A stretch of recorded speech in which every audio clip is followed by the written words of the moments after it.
अस्सलाम वालेकुम मेरी प्यारी यूट्यूब फैमिली, क्या हाल है। उम्मीद है सब खैरियत से होंगे। ईद की खुशियाँ मनाई जा रही हैं और हर घर में चाँप तो लाजमी ही बनती है और सब बहुत शौक़ से खाते हैं। तो मैंने सोचा क्यों ना आपके साथ मैं बीफ चाँप की रेसिपी शेयर करूं, जो कि देखने में ही देखे बहुत ज़्यादा जूसी और टेंडर और जो है ग्रिल चाँप है और झटपट बनने वाली है। सब मटन चाँप को ट्राई करते हैं, तो चले क्यों ना बीफ चाँप को भी ट्राई किया जाए।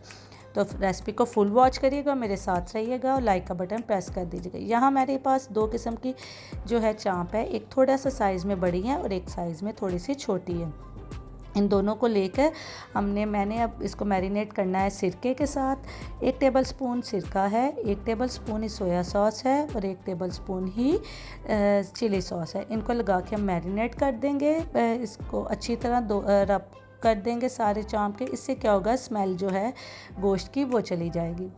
आप मेरे चैनल को कहाँ से वॉच करें कमेंट में लिखें और मुझे बताएं आपको मेरी रेसिपी कैसी लग रही है। यहाँ मैंने 1 टीस्पून जो है नमक लिया, उसको अच्छी तरह जो है मैं सारे चाँप के इर्द गिर्द लगा दूँगी, रब कर दूँगी। ऐसे ही 1 टीस्पून मैं लूँगी काली मिर्च और इसमें और ज़्यादा स्पाइस नहीं जाएंगे, सिर्फ काली मिर्च लगाकर पूरे चाँप को अच्छी तरह रब कर देंगे। और मैंने इसमें कोई भी मसाले नहीं डालने, सिर्फ काली मिर्च और नमक डलेगा। अच्छी तरह रब करने के बाद अब मैं इसमें डालूँगी 1 टेबलस्पून ऑलिव ऑयल। आप कोई सा भी ऑयल यूज़ कर सकते हैं और इसको रब करने के बाद हम मैरिनेट करेंगे। 1 घंटे के लिए हम इसको छोड़ देंगे। अब चाहे फ्रिज में रख दें चाहे बाहर रहने दें।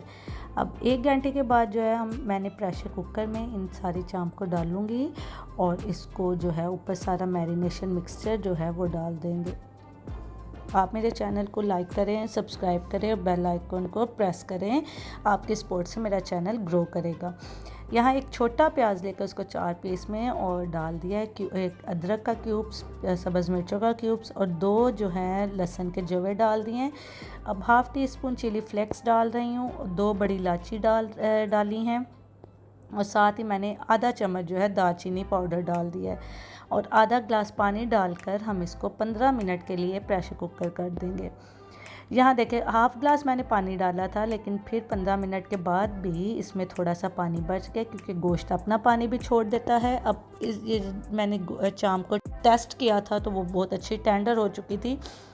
तो अब पानी को हमने खुश करना है, तो मैंने चूल्हे को बहुत ज़्यादा तेज़ कर दिया था, यानी फुल फ्लेम पे रख दिया था और 2 मिनट के अंदर ही सारा पानी ड्राई आउट हो गया और इसमें जो है सिर्फ मसाला बचा। अब इसको थोड़ा सा फ्राई टच देने के लिए मैं 1 टेबलस्पून ऑयल डाल रही हूँ।